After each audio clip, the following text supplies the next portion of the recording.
Let me put you on game. Don't listen to people who lose or you'll do the same. Stop talking to people who don't give a f*** what you saying. Stop spending your money on weed, go hop on a plane. Stop pointing the finger. Welcome back to another episode of the Pursuit of Wealth podcast. Today, we got my very special barber, Bo Brogan, here with us. He is the owner of Snake River Barber Co. here in Idaho Falls. First off, dude, I want to appreciate you for coming on. Thanks for having me. I appreciate it. I know we had to squeeze this in because you really only got Mondays off. Yes. This guy works, and I think we scheduled this like two or 3 weeks ago because you're like, yeah, my next available Monday is June, whatever. I'm like, yeah, that's your next available Monday. Okay, cool. Yeah, let's book it. Yeah, I definitely have way more errand running than I intend to on Mondays. And so I'm like, hey, this is what I have if you're available. If we can fit it in. Well, only having one day off a week, you kind of have to fit everything into that day. Oh, yeah. So, but we're excited. We're excited to have you nonetheless. I want to get started with kind of where did your journey begin? Did you grow up here in Idaho Falls? No, I grew up on the west side of the state. I grew up in a small town called New Plymouth, Idaho. New Plymouth. Okay. Got 1,400 people. We got more cow than people. Wow, that's a good stat to share. Yeah. How big was your graduating class? Largest to go through at the time. Okay. 74 people. Wow. Yeah, you get to know everyone you go to school with. Yeah, I was going to say 74 people, like you should know everybody that you graduated with. Oh, easily. That, and then you know everyone in the other classes too. Yeah. So every year you move up, you know everybody in the whole school. You think about like four grades, there's less than 400 kids essentially, yeah, right? Oh, yeah. You know? Especially if you were the biggest one to graduate. So it's largest to go through at the time. Wow. It was intimate, if you will, you know? Yeah. You know everybody, small town anyway, so. Yeah. How was it growing up in a small town? I loved it, man. You get a really good sense of community. Everyone is willing to help you. Yeah. I mean, generations. Yeah. So everyone knows my grandpa. Everyone knows my dad. My wife, every time we go visit, she's like, oh, who lives there? I was like, I don't know who lives there. She's like, well, you know everyone in town. I was like, I've been gone for a while. Things have traded hands probably a few times. Yeah, a little bit, but for the most part, it's like generational, you know, the whole family. Yeah. Did you prefer that? I did, honestly. I feel like it gave me different opportunities. Yeah. You get to hang out with everybody. It's not as cliquey. I mean, there are still cliques, but it's not as cliquey. Yeah. As a larger area. I mean, I got to play on every sports team I wanted to. Yeah. And you don't really get cut if you're athletic at all, or they're like, we need hard. We need to fill spots on all these teams. Yeah. If you're trying, you're pretty much making the team. So that's cool. Bree sometimes says like Idaho Falls is a small town. Cause it kind of, it's, I get why people call it a small town for sure, yeah. But it was the big city for me. For sure. You're like coming from New Plymouth. You're like, man, let's go to Idaho Falls for the weekend or something. Yeah, yeah. Or Boise. You're close to Boise, right? We got a Walmart. That's a real city in my opinion, you know? But she's always like, man, I hate living in a small town. Cause she hates going to the store and like seeing people that she knows. She's just like, I want to go somewhere where we just don't know people, so I can just wear what I want to wear to the grocery store. It has its ups and downs for sure, because you do run into people. You're like, oh, I did not want them knowing my business, because it's very much the whole town knows your business. Oh yeah, I can imagine with 1,400 people. Yeah, I feel like that's you kind of get that here, and we've got 100 and something thousand. So you shrink that down to 1,400, and yeah, I'm sure everybody kind of knows everybody about everybody's family, and it's a different world growing up where you only have 1,400 people in your town. How far out from Boise is that? It's 50 miles, actually. It's right on the Oregon border, pretty much. Wow. Okay. So it goes, if you're headed to Oregon, it goes New Plymouth is exit 9, Fruitland is exit 3, and then Ontario, Oregon. Wow. So that's where we would go typically to go grocery shopping. It's because Ontario's just right there, and it's no sales tax. So so you go across the border, get your shopping done, and then come back in. Yep. Interesting. So you graduated from high school there. How was high school for you? High school was good. It sometimes flew, and then sometimes just took forever. Yeah. I feel like sophomore year, you're getting senioritis. You're like, I know everybody here. I've seen these people for my whole life. I want to be gone. I want to move on, meet new people. Yeah. What was your plan? Were you good at, was school like your thing? School wasn't necessarily as easy to me as it should have been, I guess. Yeah. I didn't realize until like 2 years ago that I am dyslexic. Oh. And I never knew that in school. So subjects like history, English, they were a little harder for me. I had to try a little harder. And I just thought I was stupid for a minute. Because you're like, well, everyone else is having no trouble with this. Why is it hard for me? Yeah. And so I realized I wasn't stupid, that I just learned differently. Yeah. And so hands-on learning was a lot better for me than taking notes or Interesting. I mean, just watching a presentation just makes so much more sense than reading it out of a textbook. Yeah. Even with the pictures. Interesting. And really that kind of with the career that you chose, that kind of interesting. How did you find out that you're dyslexic? I was joking with a client and I think I misspelled his name or something. And I was like, oh yeah, my bad. I'm dyslexic, as a joke, which I mean, I just lighten the mood, not make myself feel stupid, Yeah. And so he was like, are you actually? I was like, I don't know. He's like, you should look into it. There's some stuff you can dive into online for adult dyslexia. And really? And I hopped on and there was this quiz and I kind of went down the rabbit hole to research it and figure out, hey, is this actually a thing, or was I being insensitive, joking about it, Yeah. And no, 100%. Wow. 100%. I looked into it. There's like 6 or 7 different things that check the box of like, I have that. I have a hard time memorizing stuff. I have a hard time remembering specific words. I'll finish the word before I'm done reading it a lot of the time, and it's the totally different word. Yeah. Has the same beginning, but it ends differently. Really? So yeah, I just thought it was something everybody dealt with. Yeah. But I looked into it. About 1 in 3 people have some form Of dyslexia. It's not necessarily super extreme for everyone, but a little bit. It's not uncommon. Really? That's interesting, actually, because now that you say that, well, one form of it, where you kind of finish the words, where you actually, I do that like all the time. All the time. And Bree makes fun of me, but I'm always like, oh, I think I'm just trying to read too fast.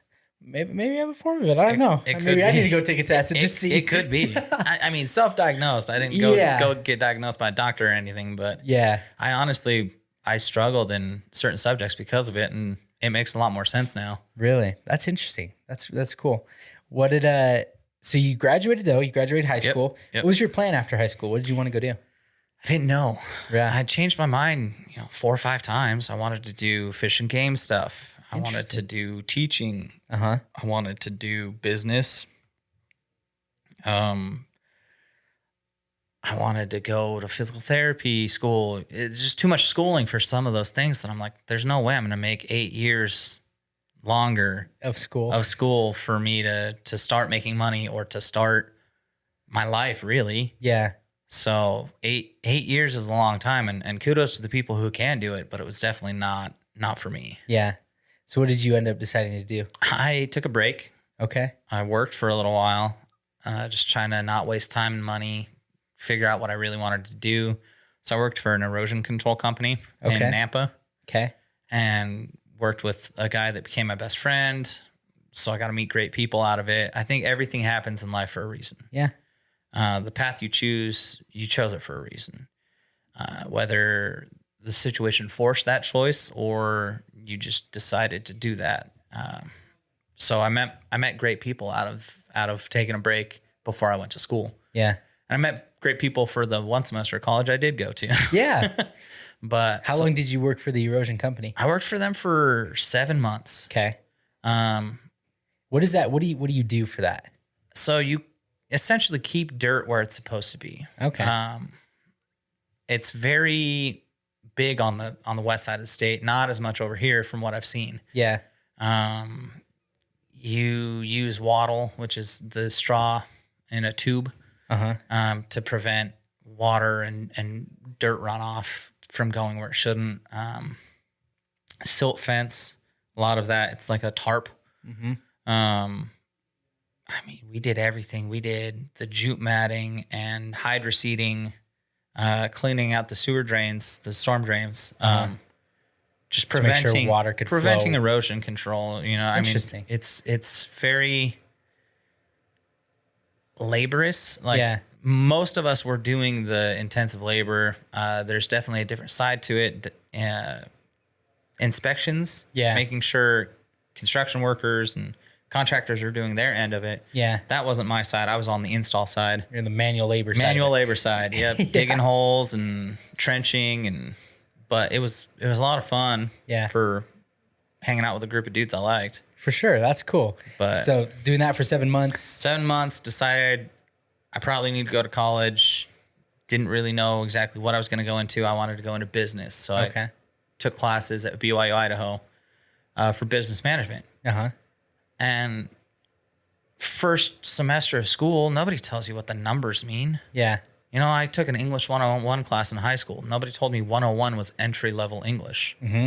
I just was like, cool, they have numbers. Yeah. Nobody explained it. Yeah. So I got myself into a level 400 class as a true freshman. Oh, wow. First semester in college. Had no prerequisites. I was like, cool. It's an entrepreneurial management class. I'll take it. Yeah. I didn't know. And the professor, he's like, hey, is there any true freshmen in here? And I'm like, yeah, me. I was the only one. You're like, I'm looking around the room. I was like, please, somebody else raise your hand. Just do it late. Do it late. Don't be intimidated by being the only one. I was the only one. really? He's like, I will tell you if you need to drop this class. He's like, I'll feel it out. I'll make sure it's before drop period. But he's like, it might not be for you. I was like, okay, cool. Good to know. I appreciate your honesty. After the first day, I was engaged in conversation, had some decent input. He's like, you'll be fine. He's like, the freshman I had the semester before that I did tell to drop, didn't want to talk to anybody, didn't want to put her own opinion in on the situation. So he's like, you'll be fine. And honestly, that was the best class I had. Really? Yeah, it was great. I will never forget one of the inputs he told me. He's like, with entrepreneurship, you're going to be more willing to take risks a younger age when you're single. That's your best risk-taking ability. Mm-hmm. As soon as you get married, your risk-taking ability drops a little bit because then you're responsible for somebody else. Yep. You know, if you fail as just you can crash on mom and dad's couch, hang out with a friend, get a roommate. It's a lot easier to make it when you're just responsible for yourself. Correct. As soon as you get married, your risk-taking ability drops. As soon as you have kids, it drops even more. Mm-hmm.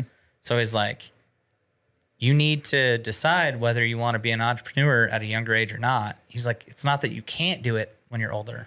It's just, are you willing to risk it? Mm-hmm. And I've taken that with me of my whole career. Yeah.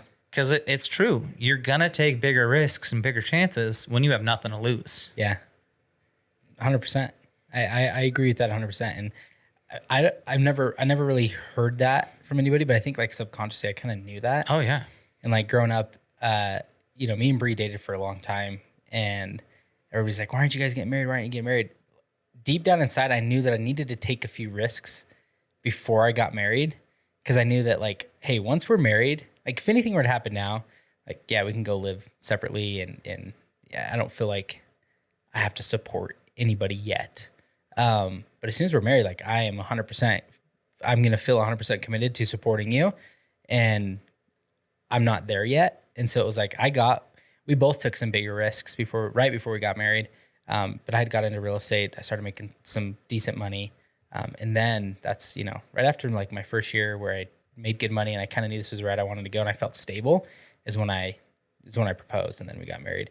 And it was the same thing with like having kids. It's like, we're not going to have kids till I feel like we're ready to go down that road. Cause I know as soon as I have a kid, my risk tolerance it's going to go down. Significantly. Yeah. I'm like not going to want to do everything that I would be willing to do right now. And so, that makes a ton of sense. And like you said, I like that you threw in there.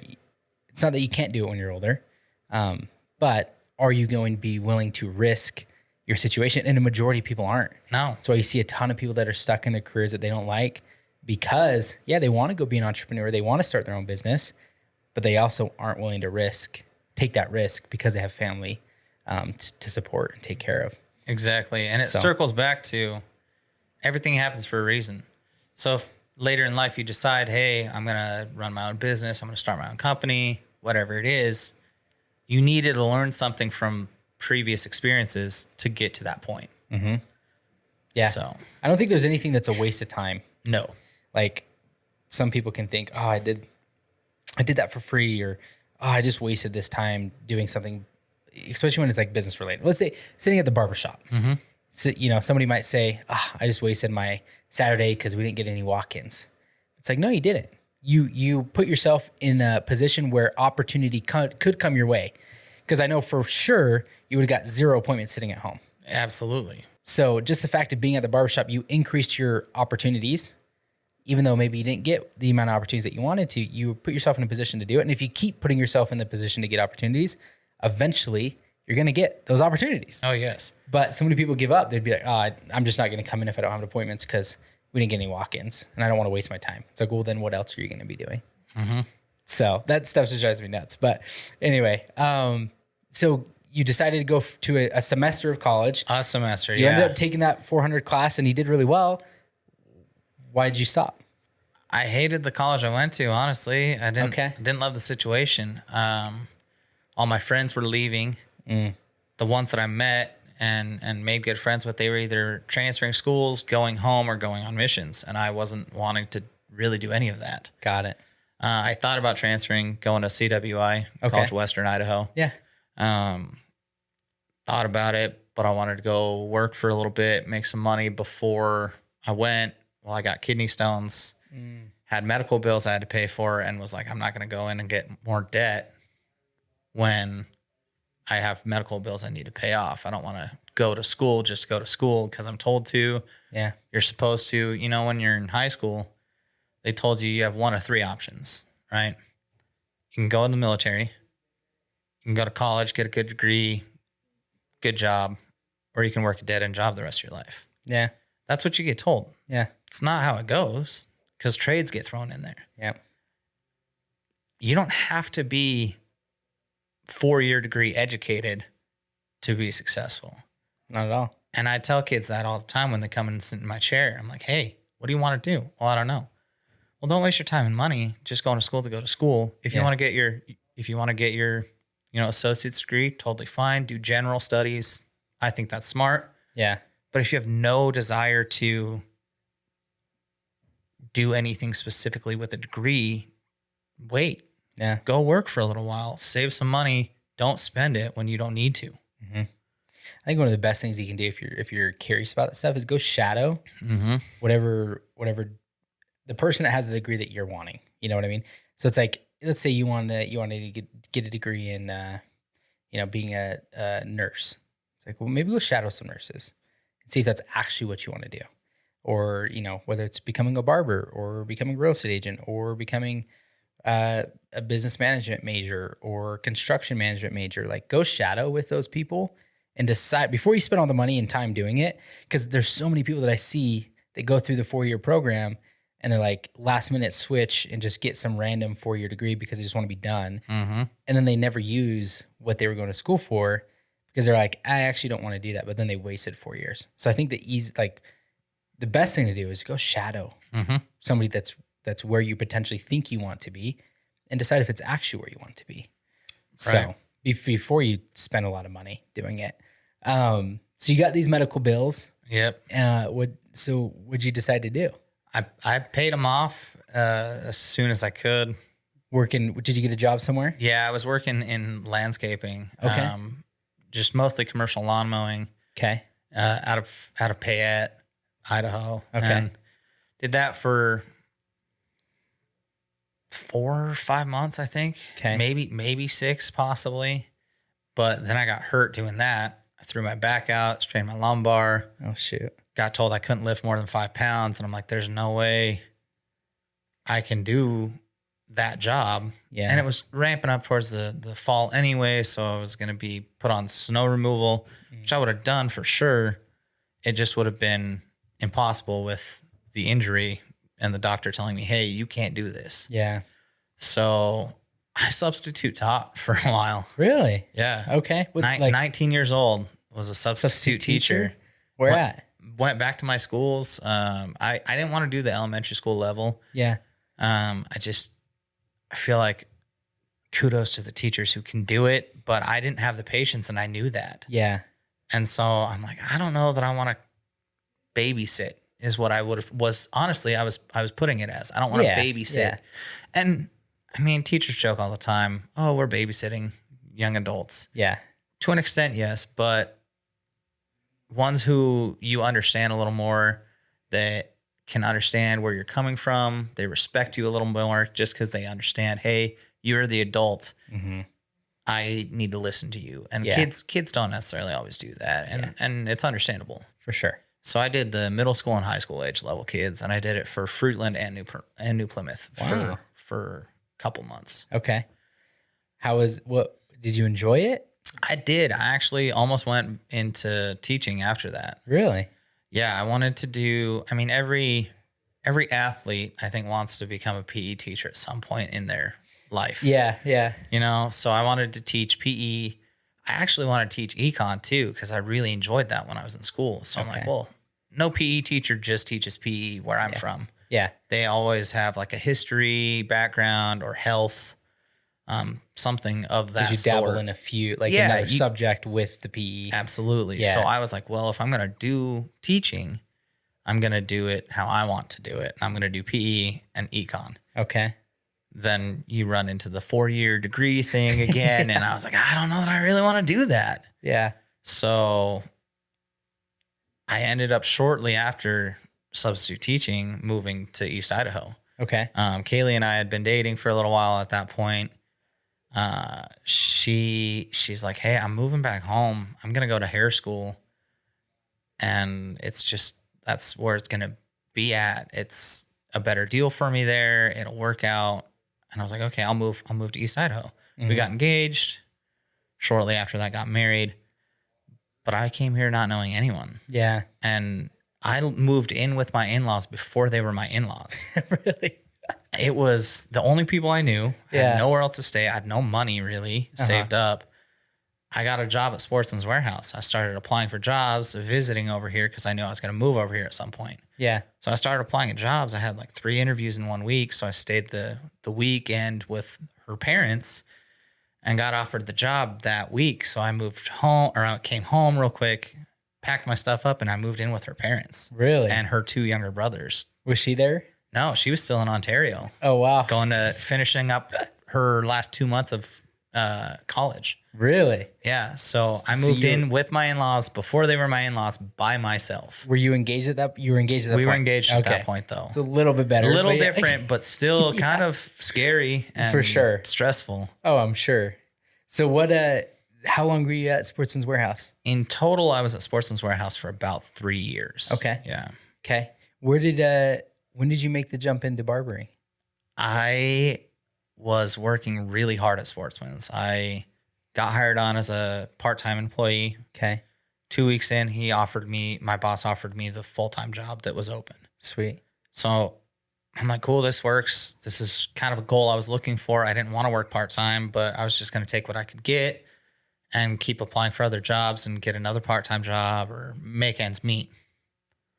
Well, I was working normal, 40-hour weeks. Yeah.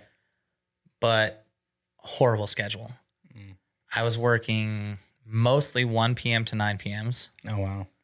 And I worked, at least had 2 days off in a row, but they were Tuesday, Wednesdays. So I'm like, when nobody else no one else has that. Yeah. I'm still new to the area. I don't know anyone. Yeah. So my social life couldn't get any better because who has Tuesdays and Wednesdays off? Yeah. No one. Yeah. And all my friends were my coworkers and they all worked the days that I didn't. So got it. It was really hard, honestly, to move to East Idaho, not know anyone, not be able to meet anyone really. Mm-hmm. My wife was in hair school the whole time, so we had opposite schedules. For the first year of our marriage, we pretty much didn't see each other very often. Really?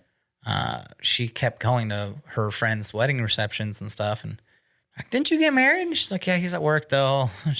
She's like, I ran into the same guy like 4 or 5 different wedding receptions, and he's like, you're not married. There's no way. You Bo's made him not up. real. Bo doesn't exist.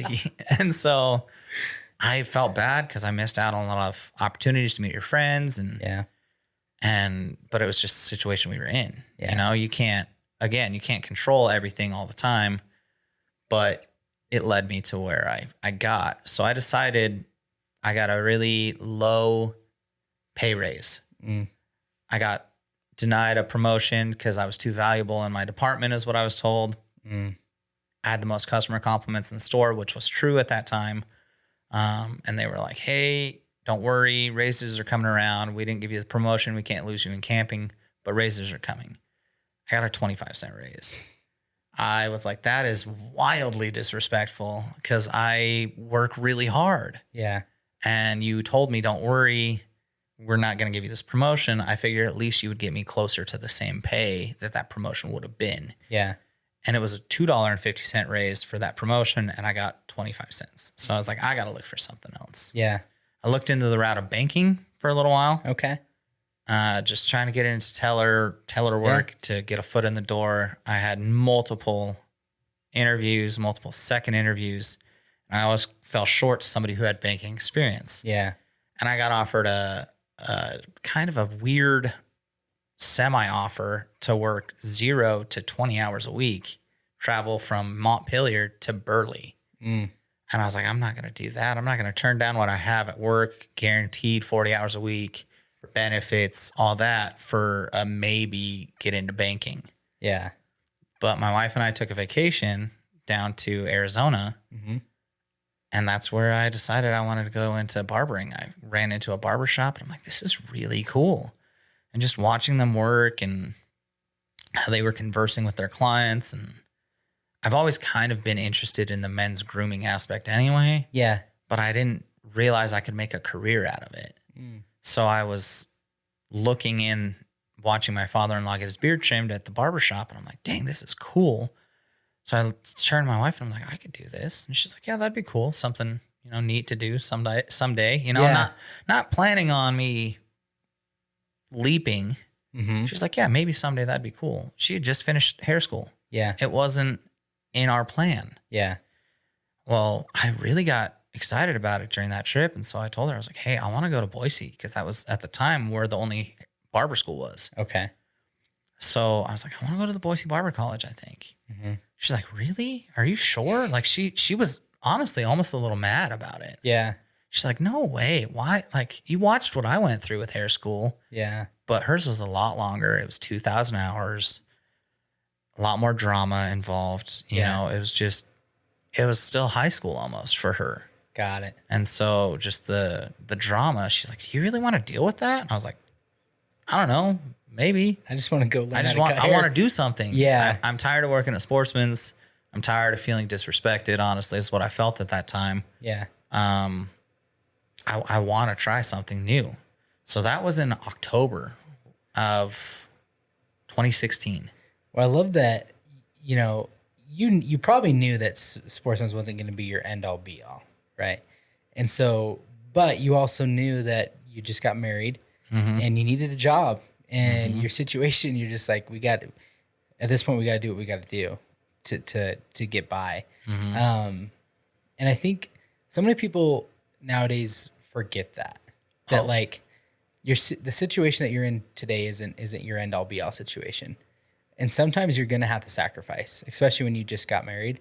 Everybody wants to I'm not going to work that because we'll never see each other or something. It's like, that might have to be the case for the first year, but what are your other options? Like you've got to figure it out.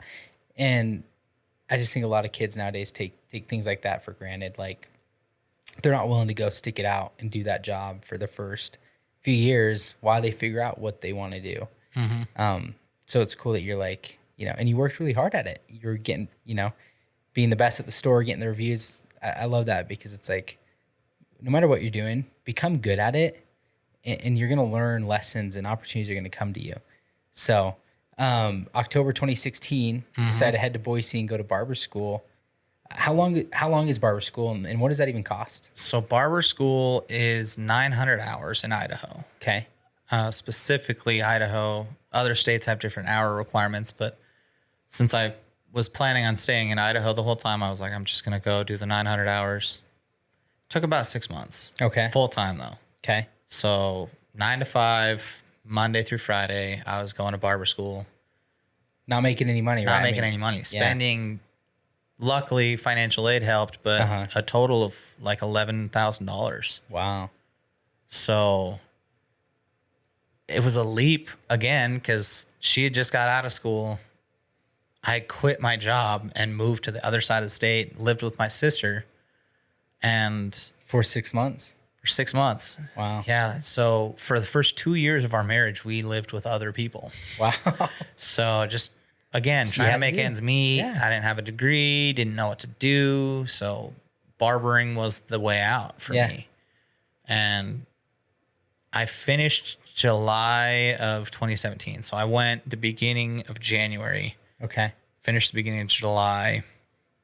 You still have, so barber school is still operated like colleges essentially. So you still have spring break. You still have holidays off. It threw me off when I first showed up though, because I'm like, this is a job, right? Like we're adults here. This should be treated like a job. They called a snow day first week. Really? I was over there. That's when we had the really bad winters. And Boise couldn't handle it. They didn't have the equipment. And so I get to the school and I'm looking around and a girl comes up to my window and it's like, hey, they're calling a snow day. And I was like, what do you mean? Like we're adults. I didn't think college got snow days. Yeah, I didn't think work. Yeah, I was like, work is what this is.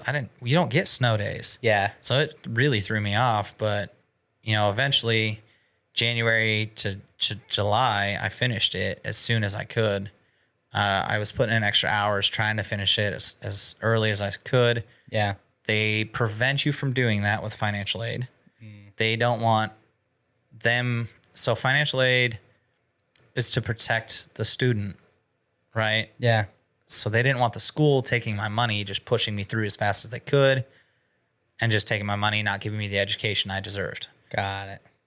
That wasn't the case. I was just trying to be back to East Idaho because that's where we decided to move back to. Like, I want to go back and see my wife. Like, yeah, I was like, well, we have plans to move back. Originally, I thought we were staying in Boise when I moved back there, but just changing in plans, and we moved on to coming back here.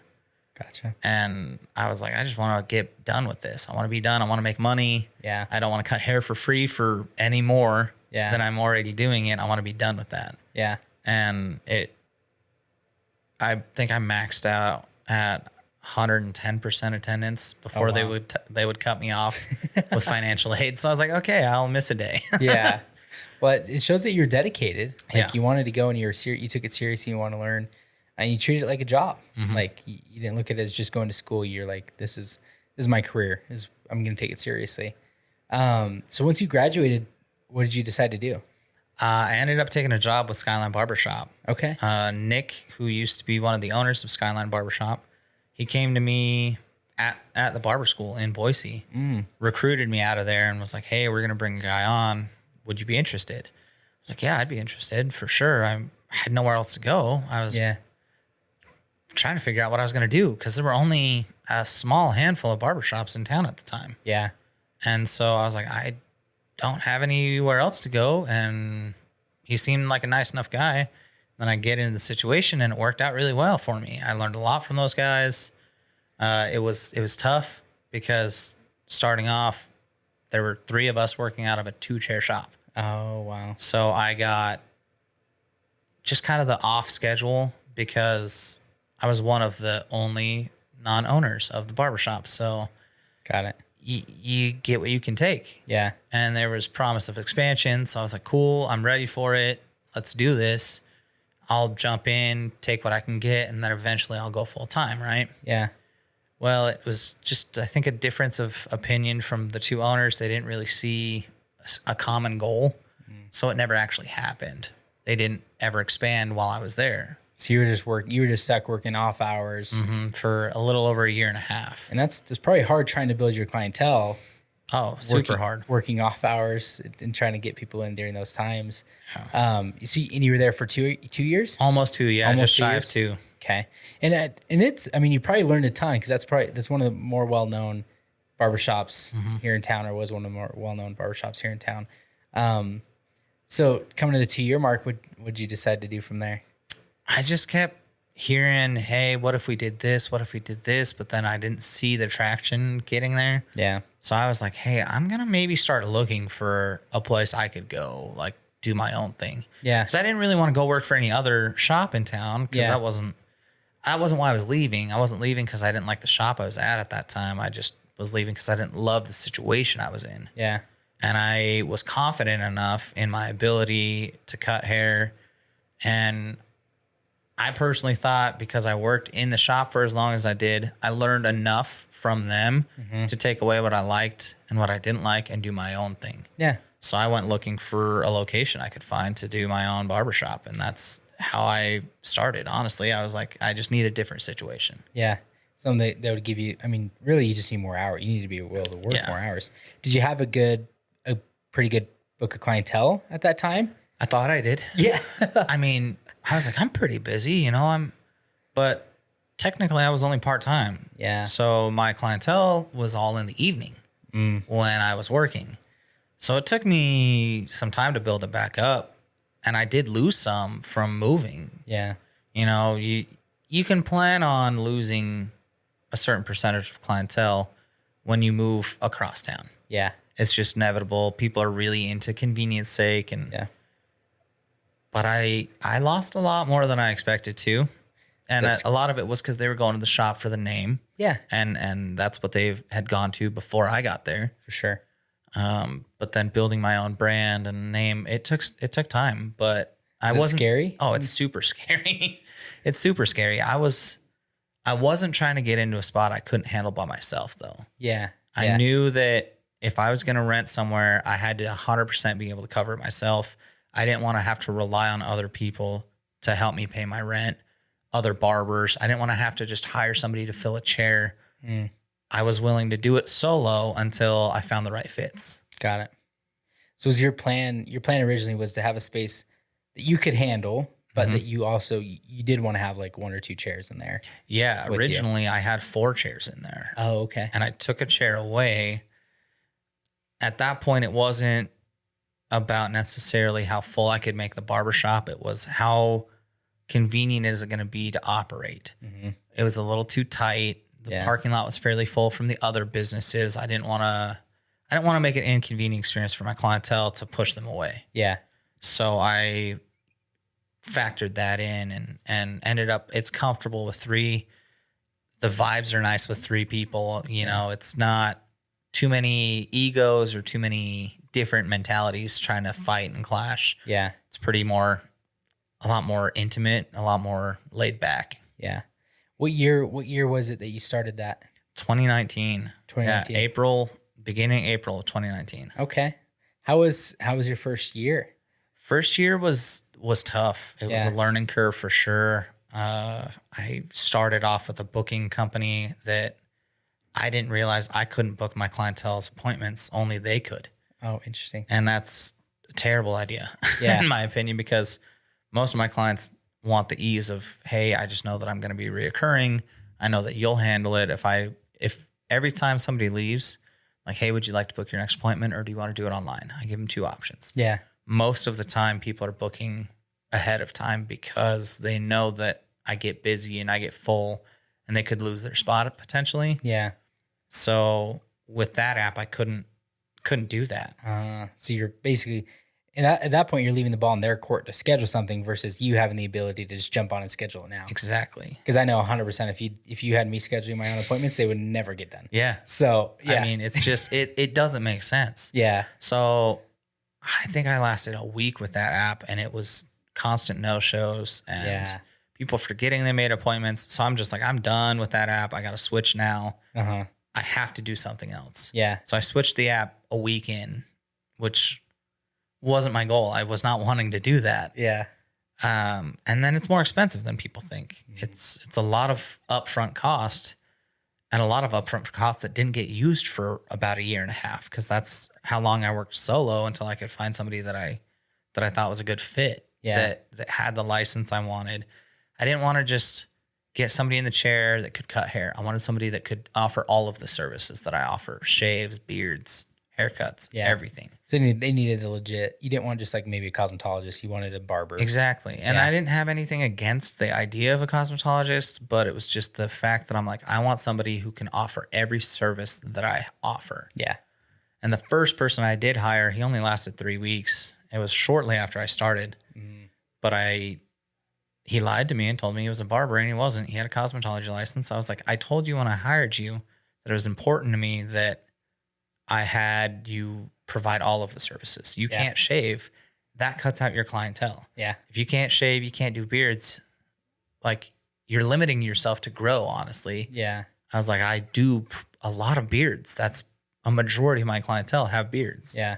So if you can't offer the full service and stuff, you're limiting your ability to fill your clientele. Yeah.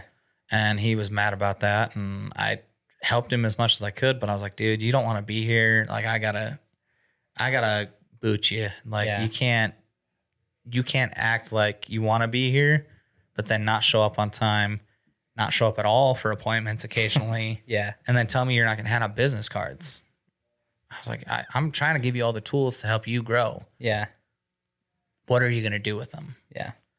That's been one of the, and you probably see this, being a business owner too, but one of the hardest parts is you always want to help people be successful. But you can lead them to the water, but you can't make them drink. 100%. You can show them what to do. You can tell them what to do, but ultimately, like, they have to be willing to do the activities. And how many people have you cycled through at the barbershop? So I've only had 3 employees before. That's awesome. So yeah. For being open like almost 4 years? 4 years, a little over 4. Yeah. That's huge. Yeah. So when did you find, I want to go back to the first year. Cause you opened in April of 2019. April of 2019. I ended up hiring that guy in June, I think, and firing him in July. Okay. So then you're back to just you. Back to just me. And then we all know what happened end of 2019, beginning of 2020. Mm-hmm. COVID hits. How did you adapt to that, being a new business owner? What was that like? Honestly, I was lucky. I do think that if I would have opened 6 months later, or if COVID would have hit 6 months earlier, I wouldn't be doing hair anymore. I wouldn't be a barber anymore. Yeah. Because I don't think I could have handled it. I don't think I would have built up my clientele enough to be able to get through COVID. Yeah. But where I had almost a full year, I built up a clientele that was sustainable and kept with me after that. And honestly, I got busier after COVID. Yeah. But it was scary because we didn't know how long we were supposed to shut down for. Yeah. We got told 2 weeks, and then it turned into 2 months. So, you're just sitting at home waiting. Hey, what am I going to do? I can't cut hair right now. And you still got to cover your expenses. Yeah, I had to cover rent still. I had to cover my mortgage still. I mean, I was still paying on my business loan. So you weren't able to cut for 2 months. Wasn't able to cut for 2 months. What was going through your head at that time? Was there any thoughts of quitting, shutting it down, or?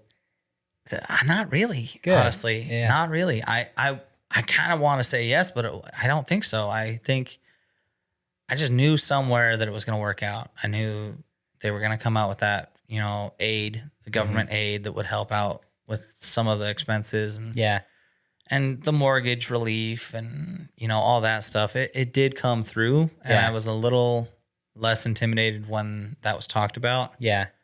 But I just knew that I was supposed to do it. I knew that if I had a positive attitude and I wanted it to work, it would work at that point. I love that. Because a lot of people would look at it the other way. You're like, oh, bad timing. And I just opened a shop, and within my first year, I get hit by a global pandemic, and we have to shut down. And wear masks for a year. Yeah, this just wasn't meant to be. This, I might as well just go back and do something else. Yeah. A lot of people look at it as like, oh, I just got dealt the wrong hand. But you looked at it as like, no, this is what I'm supposed to do. I'm going to stay optimistic about it. I'm going to find a way. If I really want this to work, it'll work. And I love that. It shows the kind of the mentality that you have. So getting back into going back full time, you said you grew after COVID. Yeah. Weirdly enough, I got busier. I don't know if people were looking for an excuse to leave their barber or what it was, but I got busier. That's awesome. Which was a shock, to be honest with you. I kind of expected to lose some just because I did stay closed the whole time. I wasn't willing to risk my license for 2 years for 2 months of work. Yeah. I didn't think the trade-off wasn't there for me. So sure. I just grit my teeth, kept my chin up, and got through the 2 months. It could have been much worse. We could have been in an area like California where they were shut down for almost 2 years. Yeah. A lot of the barbers there couldn't work. That's crazy. So again, lucky I'm in the area I'm in because it was only 2 months. A lot of people had it a lot worse. For sure. For sure. What's been some of the, like year 2, you're busy now. I know. I'm really busy right now. Yeah. When do you feel like, at what point do you feel like you really hit the growth curve of kind of booking out your whole thing? Cause now you're booked out, 2, 3, 4 weeks at a time sometimes. Yeah. There's times where I was getting a week out, earlier on in my career, earlier on in owning the shop, I was getting like a week out pretty consistently. It wasn't super regular. You could get in the same week. Yeah. After probably 2 years. Okay. There's cancellations and stuff every now and then that you can sneak into, but right now it kind of just blew up recently. Okay. I was planning a trip last month to go to New Jersey, New York, and Connecticut, and I took a week off. And I told everybody, I was like, hey, plan accordingly. It's going to fill up. It's starting to fill up already around the time I'm gone. And then boom, I was 8 weeks out. I was like, what is happening? Wow. I was like, this is usually the holiday season rush. Everyone wants to get in for grandma and grandpa, family pictures, whatever it is, right? Yeah. So I was like, I don't know what happened. I went on vacation and I blew up. And so I was expecting it to kind of simmer back down after vacation. I'm still like 7 weeks out right now, and it's good. It's really good. It's a good problem to have. Absolutely. But I kind of feel bad for my clientele a little bit because I'm like, I'm not used to this, so you're not used to this. Yeah. So trying to train them to book more than one appointment ahead is what I'm trying to adjust to now. I always booked them ahead of time anyway if I could. Yeah. But now I'm training them, hey, let's get you 2 appointments out. I don't want you to lose your spot. Yeah. I don't want to make this inconvenient for you because it's not going to be inconvenient for me. Most of the time someone's going to fill that spot. Right. Yeah. So I want to be like, hey, I'm trying to make this as easy on you as I can. Yeah. I love that. But year 4.5 or so that's when you kind of feel like things really got into motion exploded. And Yeah. And I ask these questions like on every podcast because I'm always curious, and every business, it's like different, but like every business around like year 4 or 5, it's kind of right when things seem to like get figured out, and you feel like you're in that, you have a good system, you have some processes, you've got some branding and some awareness behind you now, and you start to see that growth curve. And 4 to 5 years isn't a long time. No. But a lot of people get into a business and it's like year 1, if they're not making the money they want, they bag it. And so I'm like, don't expect things to be where you want them to be. Like, give yourself 5 years at least. Ideally, give yourself 10 years and put your head down and just grind and see what you can accomplish. But it's like, even if you just are willing to put in 4 to 5 years, like, you'd probably be amazed at where you could be at that time. Cause that's where I think a lot of people, you've got the knowledge, the skill set, and you can start seeing that growth. Right. Honestly, I think one of my biggest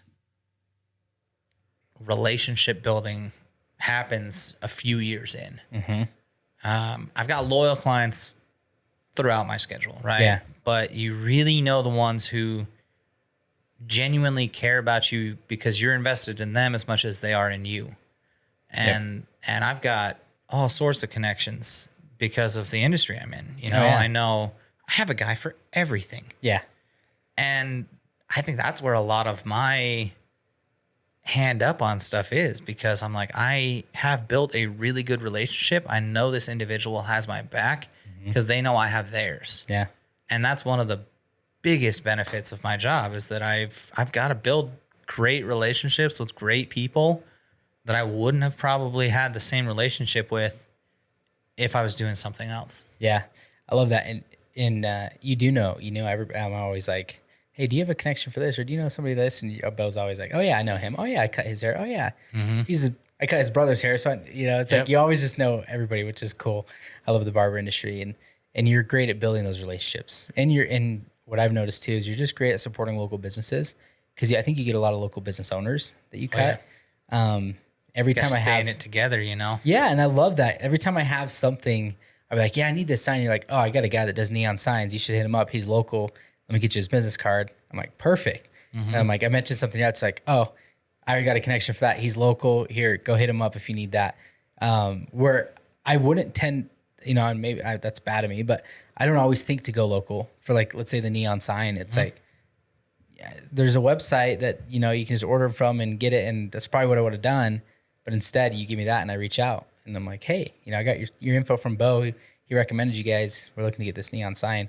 So I think that's cool. And I think it shows that you practice what you preach. You're saying I get to build connections with these local businesses and are my clients, and I have their back and they have my back. Yeah. I mean, everybody wants to succeed, right?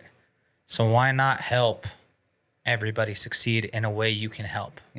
Showing your support isn't always buying stuff from your friends who have a business or throwing money towards donating towards whatever cause they're looking for. If you're not truly interested in their product, you don't have to be, but you can support them by sharing their post or telling a friend, hey, I think you might be interested in their product. Yep. That's all it comes down to. Oh, yeah. Supporting small business, man. I'm a small business. You're a small business. Yeah. I'm going to support you when I can. I'm going to refer clients to you. You're going to refer clients to me. Like it's just how it goes, in my opinion. And the closer relationship you can build with people, the better, because they're going to think of you first. If somebody else does something like that, like, well, I know a couple people, but the guy I would go to, is Anthony, or the guy I would go to is so-and-so, Yeah. You're going to build up good relationships regardless, but the better ones, I think, are two-way streets. 100%. I love the way you phrase that. And you do such a good job. I'm like, even thinking about like the water. I mentioned our water cooler, and you're like, I got a guy for a water cooler. You support him, or I got this guy that does coffee. Yeah, you're great at that. I think you're awesome. And so if you are one of Bo's clients, just know that he's always supporting you, because I hear about all your guys' different businesses, which is so cool.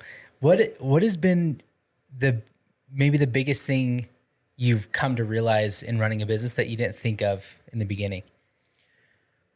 Employees, honestly, because you don't always get good employees. Yeah, right. 100%. And I try really hard not to view them as employees and more as coworkers, because that's what it is. They're independent contractors, but still, it's somebody who you have to work with on a day in and day out. Their vibe with the shop, their vibe with clientele. You don't know if people are going to be good with other people. Yeah. And that's huge in my industry. That's huge in your industry. That, in my opinion, that's huge in most industries. Yeah. You have to have people skills. If you don't have people skills in general, it's going to be rough in business. Oh yeah. And I feel like that's probably one of the skills that is lacking in today's day and age, because people don't have as many person-to-person interaction. It's a lot of texting. It's a lot of social media. It's a lot of like, I look at my younger siblings. They don't leave the house. No. They like jump on a FaceTime call maybe, or they're like just on social media talking with their friends in Discord. Yeah, it's like just so different. It's like, I'm just going to hang out and we're all just going to jump in this group chat. Like, why don't you guys just like actually go hang out? Like that would be weird, right? Like, actually go see each other. But so I'm curious to see how this next generation does with their people to people skills and their relationship building. Because I feel like a lot of them just aren't great at communicating anymore, because they're just not used to it. They're great at texting. So, and then the other thing on that, like with your employees, I know, well, not technically employees, 1099 contractors, at the end of the day, they're contractors, but they're still representing your brand. Exactly. Yeah, my name is on everything they do still. Correct. They're taking credit for their work, but so is the brand in the shop. So you see somebody walking around, oh, hey, where'd you get your hair cut? Oh, I get it cut by Jordan over at Snake River Barber Co. Or I get it cut by Bo at Snake. Jordan's getting a compliment, but so is my brand. And if he did something bad, you know, it reflects on my brand too. Mm-hmm. So you have to be very careful with who you bring in, because I know you do too. I work really hard on my brand to make it something somebody wants to go to, because it's a good shop. It's fun. They're getting what they want out of it. Yeah. Instead of, well, it's the only place in town, I guess I'll go there. Mm-hmm. I guess it's, somebody told me about it one time. I've heard about it, neither good or bad. I'll go there. I want my brand to have a good impact. Yeah. I want people to be like, oh, I've heard of that place. I want to go there. I've heard good things. Yeah. And your industry, it's not all on me, but it is. Yeah. It's on you to not ruin it. Exactly. And you've got to bring in the good talent for that. And one of the easiest ways, I think, especially for a barbershop, is people are going to find out with you by word of mouth is a big portion. And it's like, if you send out like 10 clients with great fades that day, you know, people, oh, where'd you get your haircut? You know, it was Jordan at Snake River Barber Co. or Bo at Snake River Barber Co. That's the easiest way for you to kind of build your brand. So you got to be really protective about what goes out of your barbershop. Right. You know, you got to make sure it's quality. And even though they're not your employees, you have that sense of responsibility to make sure that they're delivering that good client experience and end product. Exactly what they're sending out the door. So, what have you enjoyed the most about running a business? That's tough, honestly, because there are a lot of good things that come with it. There's a lot of tough things too. Yeah. But I personally do think in my situation, I think the good outweighs the bad by a lot. For sure. The freedom, and honestly, I mentioned it before, but the relationships you get to build. Yeah. The freedom is nice to make your own schedule and to plan things out in advance. I do have to try really hard to plan out time off, just because I do book out far enough in advance that I have to make time in my day to be like, hey, I'm going to look, a couple months out, block this time off, go on a family vacation, take Christmas off, whatever it is. Yeah. But yeah, the ability to have my own schedule, and that's probably the best perk of running your own business. Yeah. But it's also a downside too, because people look at you and you're like, oh, well, you make your own schedule. It's like, yeah, but I don't get paid when I take time off. Yep. I don't have PTO. Yep. So I either have to plan accordingly and overschedule myself, do after hours haircuts, or the week before, the week after, for however long I feel like I need to make up for it personally. Yeah. One, to get my clientele in. I don't want to feel like I'm letting them down. And two, to fill my pocketbook for the time that I'm gone. Yeah. So, or I could just eat the cost and be like, well, I just didn't make money that week. Yeah. So you have to, I think that's one of that's the biggest thing they look for in running a business. They like, I want to start my own business because I want to have my own schedule and I want to have more flexibility. Mm-hmm. But what you said that is the most enjoyable part, but you have to be responsible because I always say there's a fine line between being unemployed and self-employed.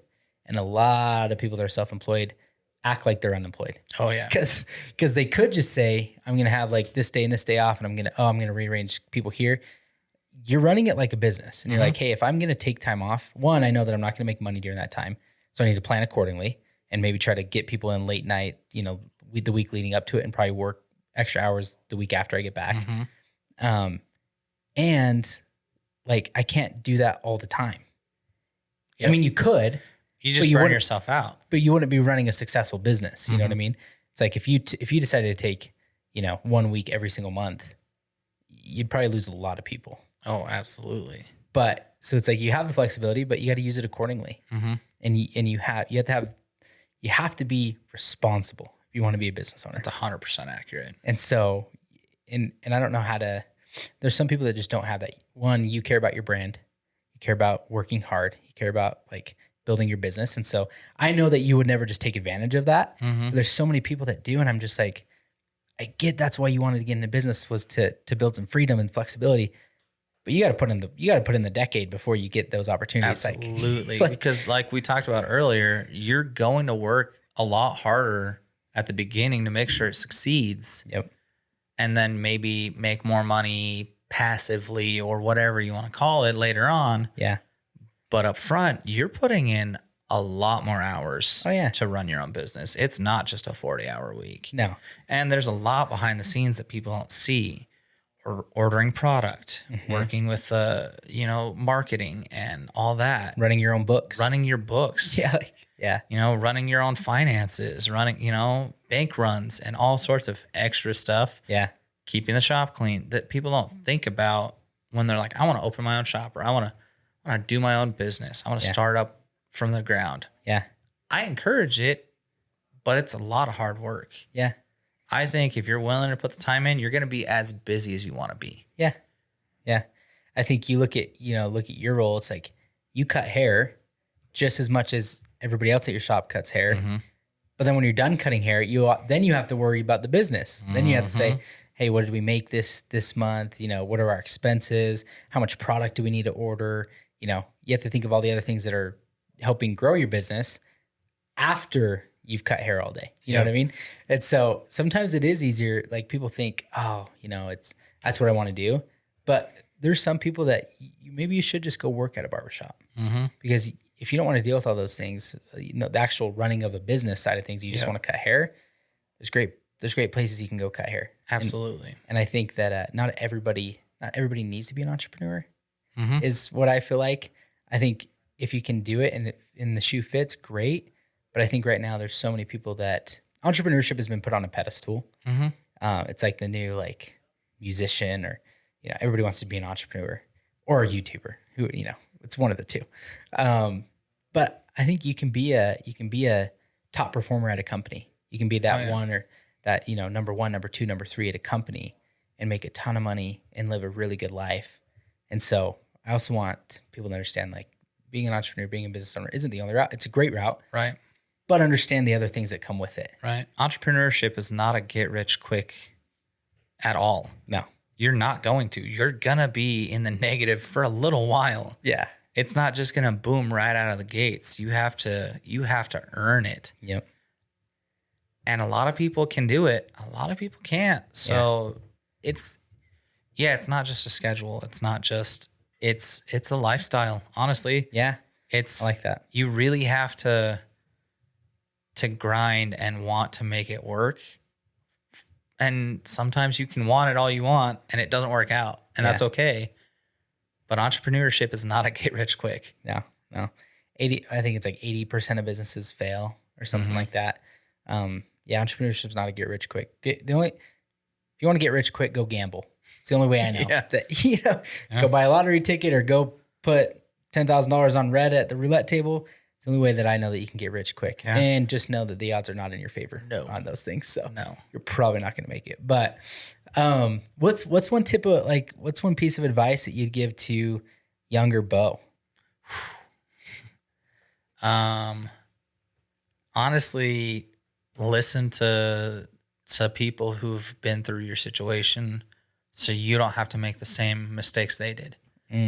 And my dad told me that as a kid, and I'm like, whatever, old man, move on from it. Quit telling me the same things over and over again. Yeah. He's like, you're going to make enough mistakes in your life. You don't need to make the same ones I do. And honestly, it's a great advice for business too. Yeah. You're going to make a lot of mistakes. You're not going to be perfect right out of the gates. So listen to the people who have done it before as a younger version of myself. Yeah. So I don't have to go through the same mistakes they did. Yeah. Love that. Did you have a mentor? Not really. Yeah. Yeah. I mean, it was kind of the guys at Skyline a little bit. But I feel responsible for a lot of it because I'm the one who I was watching. I was listening. I was learning myself because you can put anybody in the situation I was in and not get the same result necessarily because they're going to be on their phone. They're going to be just bummed out that they're not as busy as the other guys are. Yeah. They'll be distracted while I was watching them cut hair. I was learning from watching instead of being bummed out that I wasn't busy. So I'd even go in early when I knew both of them were working and I had time that was in between my part-time job and cutting hair. Yeah. That I invested in, I'm going to watch them cut and I'm going to ask questions and I'm going to be the one who is proactive about this because I need that. They're not going to be like, yeah, come in, come watch me cut. Yeah. That's not their job. Yeah. Really. I love that. I think I've said that a lot, but no, that hits so hard. Being proactive. Mm-hmm. It's like people aren't proactive nowadays. And the fact that you're like in between my part-time job and cutting hair, like I'm going to go and figure out when they're both cutting hair in the mornings and I'm going to go and I'm just going to watch and I'm going to ask questions. People would be like, oh, I'm not going to do that for free. I'm not just going to go sit there and not make any money. Mm-hmm. But again, what's your alternative? Right. What else are you going to be doing? What else Playing you video can- games? Like, Yeah. as fun as that sounds, that's cool, but it's not making you better at what you're going for. Yeah. You have, if you want to be successful, you need more knowledge. It was Jim Rohn that said it, you don't lack resources, you lack knowledge and understanding. And I've said that a few times because it is so true. And I get reminded of it so often. Mm-hmm. It's like you decided like, I just lack knowledge and understanding. So I'm going to go and I'm going to get more knowledge and understanding. And I'm going to ask questions and I'm not making money right now, but I'm putting in the activities and I'm doing the work that are going to allow me to branch off and start my own business and make money down the road. But you got to be willing to invest that time up front. And so many people aren't willing to do that. Go shadow people that are where you want to be. Yep.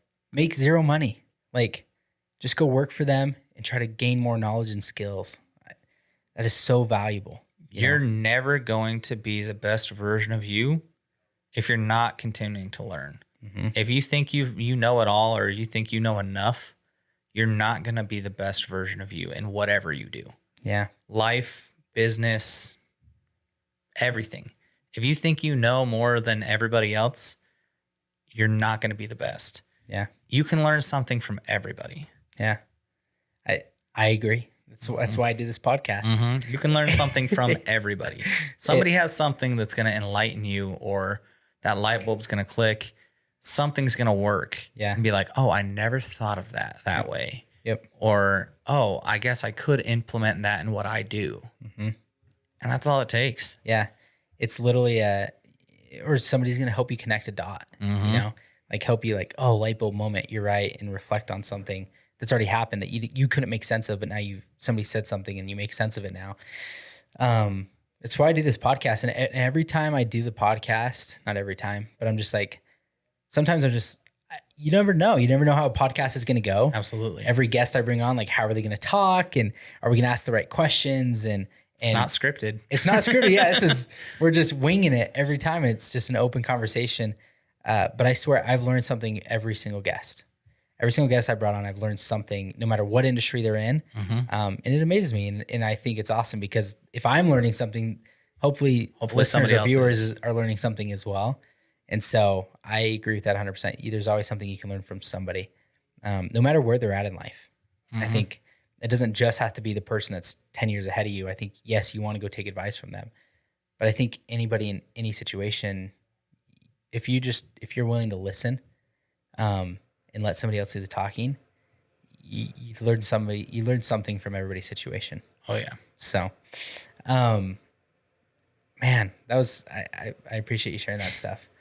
So we're gonna try to wrap it all together here.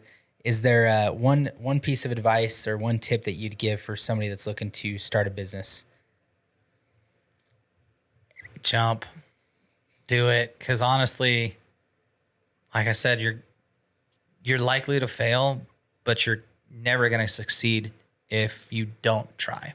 Yeah, you're gonna miss 100% of the shots you don't take. 100%. And realistically, if we're going to be honest, if you want to go open a grocery store, man, go work in a grocery store. Learn it from the inside out before you go do it.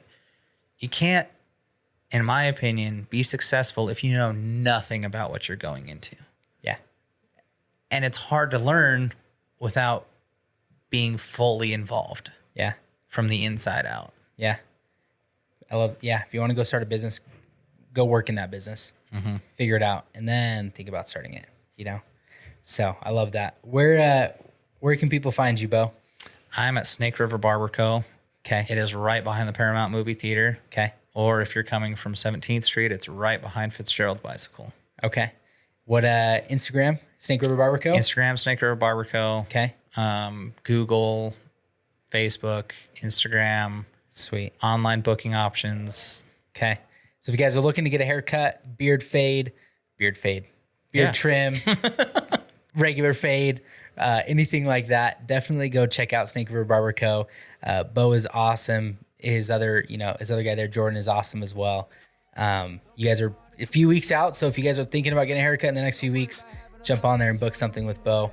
I really appreciate you making the time to come on this. Thanks, man. I appreciate you having me. Absolutely. Sharing your experience. I'm sure that somebody's going to be able to take something away from that. So till next time, guys, we'll catch you later. Don't listen to people who lose or you'll do the same. Stop talking to people who don't give a what you saying. Stop spending your money on weed, go hop on a plane. Stop pointing the finger and start taking some of the blame. Let me put you on game. Control your emotions, most of the time it's really not worth it. Don't be ashamed and beat yourself up for not being perfect.